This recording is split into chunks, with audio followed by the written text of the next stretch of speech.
अस्सलाम वालेकुम ख़वातीन व हज़रात।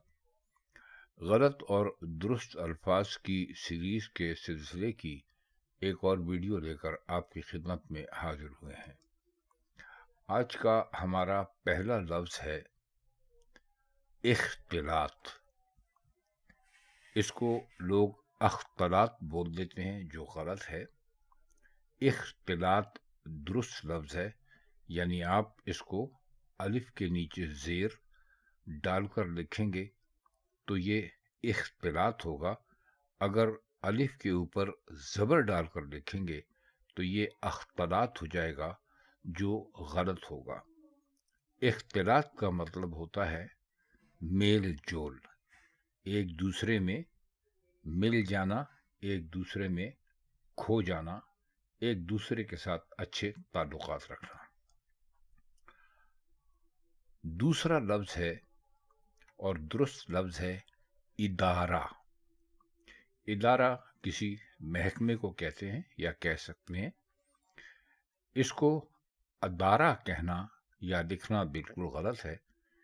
यानी अगर आप अलिफ के ऊपर ज़बर डालकर इसको लिखेंगे तो ये अदारा हो जाएगा, जो कि गलत है। दुरुस्त लफ्ज़ है इदारा, यानी अलिफ के नीचे ज़ेर है।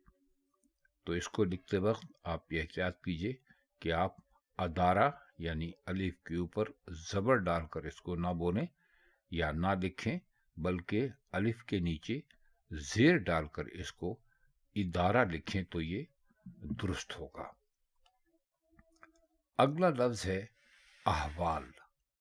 ये हाल की जमा है, यानी आप किसी से अगर पूछते हैं तो पूछ सकते हैं आपके क्या अहवाल हैं, यानी आपका क्या हाल है। अब अहवाल से के साथ मिलाकर इसको पूछने का मतलब है कि आप उनकी खैरियत के साथ साथ, उनके हालात के साथ साथ, उनके साथ जो लोग या जो चीज़ें जुड़ी हुई हैं उनका भी पूछ रहे हैं, यानी क्या अहवाल हैं। इसको लोग अहवाल कहते हैं, यानी वो अलिफ के नीचे ज़ेर डालकर इसको अहवाल कहते हैं।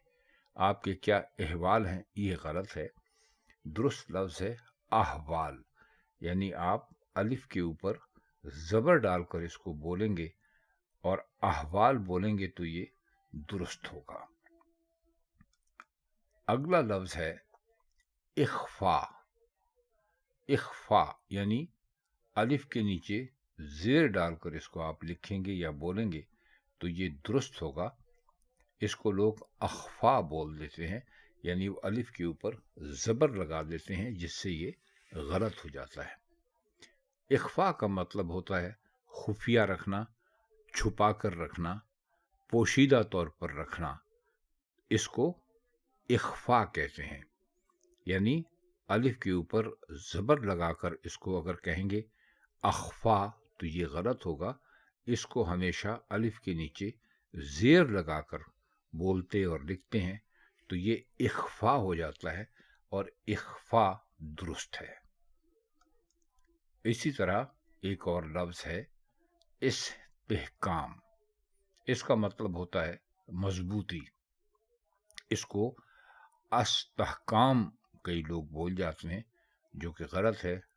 इसको हमेशा इस्तिहकाम बोलना चाहिए, यानी अलिफ के ऊपर आप ज़बर नहीं लगाएंगे, बल्कि अलिफ के नीचे ज़ेर लगाएंगे और इसको इस्तिहकाम बोलेंगे तो ये दुरुस्त होगा। इसका दूसरा इस्तेमाल भी है कि ये इमारत बहुत मुस्तहकम है, यानी ये इमारत बहुत मजबूत है। तो दुरुस्त लफ्ज़ अस्तहकाम नहीं बल्कि इस्तिहकाम है। अगला लफ्ज़ है हमारा इज़्दिहाम। ये दुरुस्त है। इज़्दिहाम का मतलब होता है भीड़ भड़क्का। कहीं पर बहुत ज़्यादा लोग अगर जमा हों, लोगों की कसरत हो, उनकी तादाद ज़्यादा हो, तो उसको इज़्दिहाम बोलते हैं। ये लोगों के लिए नहीं, किसी भी ऐसी जगह के लिए बोला जा सकता है जहाँ पर किसी किस्म की कसरत पाई जाए। मसलन कारों का इज़्दिहाम भी हो सकता है, इंसानों के इज़्दिहाम की तरह। تو اس کو الف کے اوپر زبر لگا کر اگر آپ بولیں گے تو یہ ازدحام ہو جائے گا، جو کہ غلط ہے، درست لفظ ہے ازدحام۔ ہم آپ کو یہ بتلاتے چلیں کہ اس کو اژدہام بھی بولا جاتا ہے اور لکھا جاتا ہے، اور کچھ لوگ اسے بھی درست تسلیم کرتے ہیں، لیکن بہرحال ہم سمجھتے ہیں کہ ازدحام زیادہ درست ہے، یعنی الف کے نیچے زیر لگا کر اس کو آپ اگر ازدحام بولیں گے تو یہ درست ہوگا۔ اگلا لفظ ہے ادراک، یعنی الف کے نیچے زیر ہے، اگر آپ اس کو الف کے اوپر زبر لگا کر بولیں گے، ادراک بولیں گے تو یہ غلط ہوگا۔ ادراک درست ہے۔ ادراک کا مطلب ہوتا ہے سمجھ میں آنا یا سمجھ ہونا یا شعور ہونا کسی چیز کا، اس کو کہتے ہیں ادراک۔ اگر آپ اس کو الف کے اوپر زبر لگا کر بولیں گے تو یہ ادراک ہو جائے گا، جو کہ غلط ہے۔ درست لفظ ادراک نہیں، ادراک ہے۔ آج کے لیے بس اتنا ہی۔ اب چاہتے ہیں آپ سے اجازت۔ خدا حافظ۔